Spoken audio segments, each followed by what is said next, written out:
ವತ್ಸಲ್ ಭೈರಪ್ಪರವರ ಆತ್ಮಕ್ಕೆ ಶಾಂತಿ ಸಿಗಲಿ ಅಂತೇಳಿ ಶ್ರದ್ಧಾಂಜಲಿಯನ್ನು ಸಲ್ಲಿಸಲಿಕ್ಕೆ ನಾವೆಲ್ಲ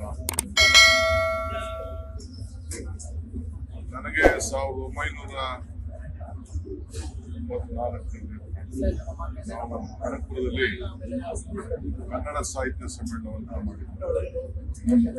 ತೇಜಸ್ ಇಂಡಿಯಾದವರು ನಾನಿಬ್ಬರು ಆ ಕ್ಷೇತ್ರದ ಶಾಸಕರು ಮಂತ್ರಿ ಆಗಿದ್ದರು. ಆಗ ನನಗೆ ದಿಟ್ಟ ನೇರ ನುಡಿ, ಯಾವುದಕ್ಕೂ ಅವರ ಬರವಣಿಗೆಯಲ್ಲಾಗಲಿ ಅವರ ಮಾತಿನಲ್ಲಿ ಯಾವುದಕ್ಕೂ ಕೂಡ ಅವರು ನೆನಪಿಸಿರಲಿಲ್ಲ. ಅವತ್ತಿನ ಕಾಲದಲ್ಲಿ ಬನಶಂಕರಿಯಿಂದಲೇ ಅವ್ರನ್ನ ಮೆರವಣಿಗೆ ಮಾಡಿಕೊಂಡು ನಾವು ಬಹುಶಃ ಅವರ ಕಾದಂಬರಿಗಳು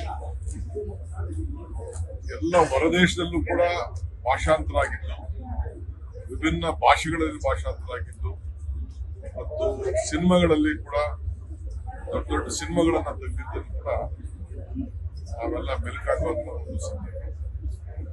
ಇವತ್ತು ನಮ್ಮ ಎಲ್ಲ ಮಾಧ್ಯಮ ಸ್ನೇಹಿತರಿಗೆ ನಾನು ಅಭಿನಂದಿಸ್ತೇನೆ. ನಾನು ಬೆಳಗ್ಗೆಯಿಂದ ಎಲ್ಲ ಮಾಧ್ಯಮಗಳು ಕೂಡ ನಾನು ಗಮನಿಸಿದ್ದೇನೆ. ಎಲ್ಲರೂ ಕೂಡ ಅವ್ರಿಗೆ ಬಹಳ ಅತಿ ದೊಡ್ಡ ಗೌರವನ್ನ ಈ ದೇಶದ ಒಬ್ಬ ದೊಡ್ಡ ಪ್ರಧಾನಮಂತ್ರಿಗಳಿಗೆ, ರಾಷ್ಟ್ರದ ಅಧ್ಯಕ್ಷರಿಗೆ ಯಾವ ರೀತಿ ಗೌರವನ ಸಲ್ಲಿಸಬೇಕು, ನಮ್ಮ ಕನ್ನಡ ಭಾಷೆಯ ಒಬ್ಬ ದಿಗ್ಗಜರಿಗೆ ಗೌರವನ ಸಲ್ಲಿಸಿದ್ದು ಬಹಳ ವಿಶೇಷ.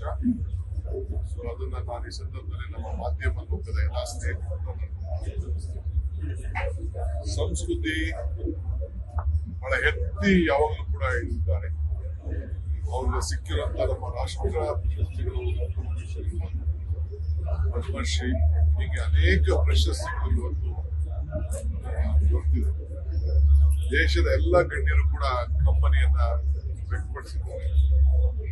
ಅವರ ಸಿದ್ಧಾಂತ, ಅವರ ನಿಲುವು, ಅವರ ನಡೆ ನಿಜವಾಗ್ಲೂ ನಮ್ಮ ಸಾಹಿತ್ಯ ಲೋಕಕ್ಕೆಲ್ಲ, ಸಮಾಜದ ಎಲ್ಲ ವರ್ಗಕ್ಕೂ ಕೂಡ ಒಂದು ಮಾರ್ಗದರ್ಶನವಾಗಿ ನಡ್ಕೊಂಡು ಬಂದು ಕೂಡ ನಾವೆಲ್ಲ ಇಲ್ಲಿ ಗಮನಿಸಿದ್ದೇವೆ. ಅದರಿಂದ ಇವತ್ತು ಅವರ ಕುಟುಂಬವನ್ನು ಭೇಟಿ ಮಾಡೋದು ಭಾಗ್ಯ ನನಗೆ. ನಾವೆಲ್ಲ ಇಡೀ ರಾಜ್ಯದ ಜನತೆಗೆ ಮುಖ್ಯಮಂತ್ರಿಗಳು ಕೂಡ ಬರ್ತಾರೆ.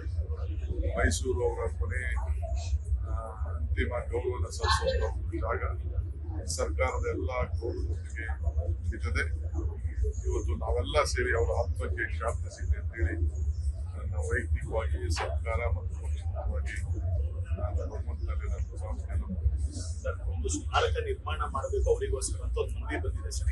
ಈಗ ನಾನು ಅದನ್ನ ವೈಯಕ್ತಿಕವಾಗಿ, it is not an individual opinion. ಅದೇ ಸ್ಮಾರಕ ಆಗಲಿ ಏನೇ ಮಾಡ್ಬೇಕಾದ್ರೆ ಅದು ನಾವು ಚೀಫ್ ಮಿನಿಸ್ಟರ್ ಆಗಲಿ ಎಲ್ಲದನ್ನು ಚರ್ಚೆ ಮಾಡಿ ಮಾತಾಡ್ತೀವಿ. ಮೊನ್ನೆ ಅನೇಕ ಚಿತ್ರಗಳು ವಿಚಾರ ಕ್ಯಾಬಿನೆಟ್ ಅಲ್ಲೇ ತೀರ್ಮಾನ ಮಾಡಬೇಕು ಅಂತ ತೀರ್ಮಾನಗಳು. ನಾನು ಮನವಿಗಳು ಬರ್ತಾ ಇದ್ದೇನೆ, ಎಲ್ಲರೂ ಕೂಡ ಮೈಸೂರಲ್ಲಿ ಮಾತಾಡ್ತೀನಿ. ಸೊ ಅದನ್ನ ನಾನು ಹೀಗೆ ಮಾತಾಡ್ತೀನಿ. ಆದ್ರೆ ಭೈರಪ್ಪ ಅವರು ಬಹಳ ಚಿಕ್ಕ ವಯಸ್ಸಿನಿಂದನೇ ಈ ಒಂದು ಸಾಹಿತ್ಯ ಲೋಕಕ್ಕೆ, ಅವರ ಹೋರಾಟಕ್ಕೆ ಯಾವಾಗಲೂ ಕೂಡ ಹೆಜ್ಜೆಯನ್ನ ಇಟ್ಟಿದ್ದನ್ನು ಕೂಡ ನಾವು ಬಹಳ ಗಟ್ಟಿ ವ್ಯಕ್ತಿತ್ವ. ಸೊ ಭಗವಂತ ಅವರ ಆತ್ಮಹತ್ಯೆ ಮಾಡಿ. ಲೇಟೆಸ್ಟ್ ಹಾಗೂ ಇಂಟ್ರೆಸ್ಟಿಂಗ್ ಸುದ್ದಿಗಳಿಗಾಗಿ ಬಾಸ್ ಟಿವಿ ಕನ್ನಡ ಚಾನೆಲ್ನ ಸಬ್ಸ್ಕ್ರೈಬ್ ಮಾಡಿ. ಹಾಗೆಯೇ ಬೆಲ್ ಐಕಾನ್ ಪ್ರೆಸ್ ಮಾಡಿ. ಇದರ ಜೊತೆಗೆ ಫೇಸ್ಬುಕ್, ಇನ್ಸ್ಟಾಗ್ರಾಮ್, ಎಕ್ಸ್ ನಲ್ಲೂ ಮಿಸ್ ಮಾಡದೆ ಫಾಲೋ ಮಾಡಿ.